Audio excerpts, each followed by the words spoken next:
Si Joe Air Twin, good for newborn up to 3 years old. It depends pa rin po yan sa laki timbang ni baby kung kakayanin po siya ng 4 to 5 years old.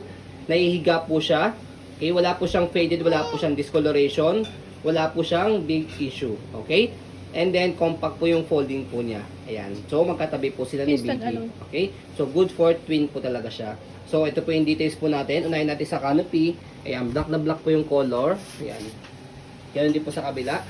So kapag pinod po ninyo, pwedeng itong extension canopy niya. Ayan. Okay, pwedeng yan. Fold na full. Okay? So ayan po yung sitting pad po niya. So ito pong pad po, extra pad po niya, baliktaran po yan. Pwede pong, kung babae at lalaki, yan, pink or violet yata yung kulay nito, and blue, or kung parehas babae, violet or pink po yata, or blue and blue. Okay? So, hindi po nagamit po yan, brand new po yan, itong pad po niya, pati po itong harness pad po niya. Okay, hindi rin po nagamit po yan. Sa belt po niya, yan, presyo lang po itong gitna, wala po siyang putol. 5 harness, safe na safe si baby. Ayan. Same din po sa kabila. Yan. Okay. So, ganyan po siya kapag nakaupo. Pag gusto niyo naman po nakaiga, yan. Sa likod, ina-adjust siya. Yan. So, ganyan po siya kapag nakaiga. Same po yan, pati rin sa kabila. So, ganyan siya kapag nakaiga, mahaba. Pag nakaupo, ganito.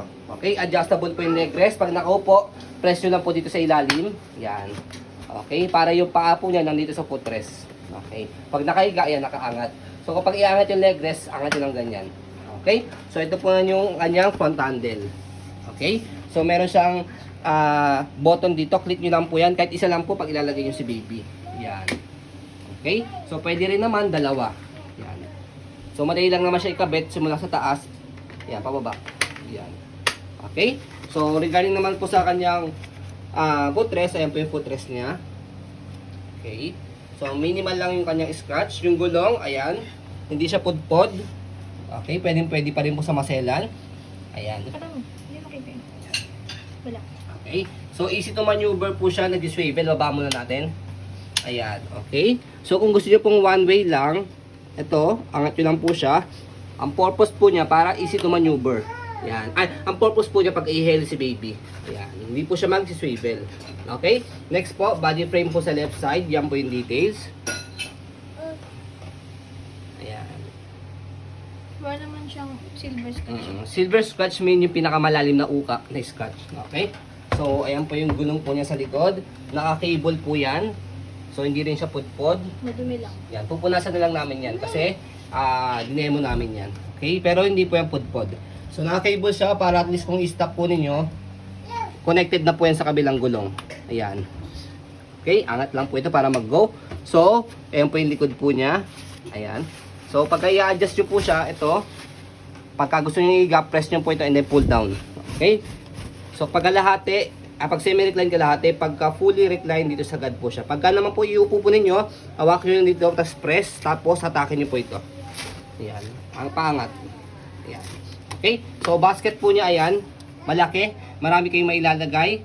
Okay? Ito yung isa mag-grocery po kayo. Kung meron po kayong small potty, pwede din po siya. Ayan. So, dito sa bandang area na to, may scratch po siya, which is normal po dahil ginagamit po yan kapag ini-stand po. Later on, papakita po namin siya kapag tinayo po natin siya na naka-fold. Ayan. So, upo muna natin to kabila. Ayan. Okay? So, regarding naman po sa kabilang body frame, yan po yung details niya.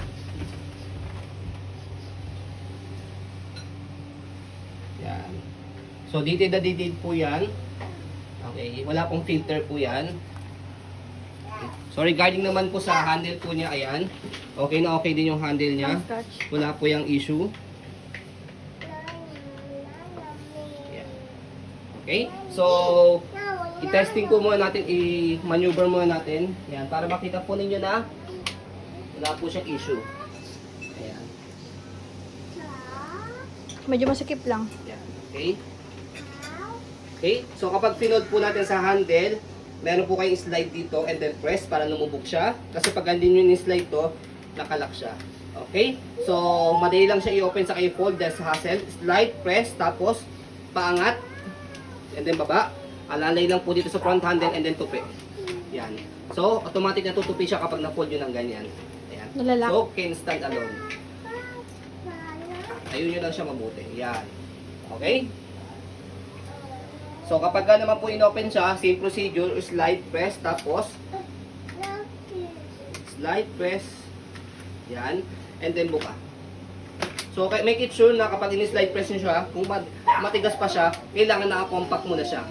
Slide press. Yan. Para lumubog siya and then automatic angat yung siyang ganyan. Kaya hindi siya hassle pag inopen sa pinod. Okay? So, ayun po, as you can see, very details po kami mag-video kasi yan siya policy po namin. No refund, no exchange. What you see is what you get. So, yun po, maraming salamat. Have a nice day and God bless po.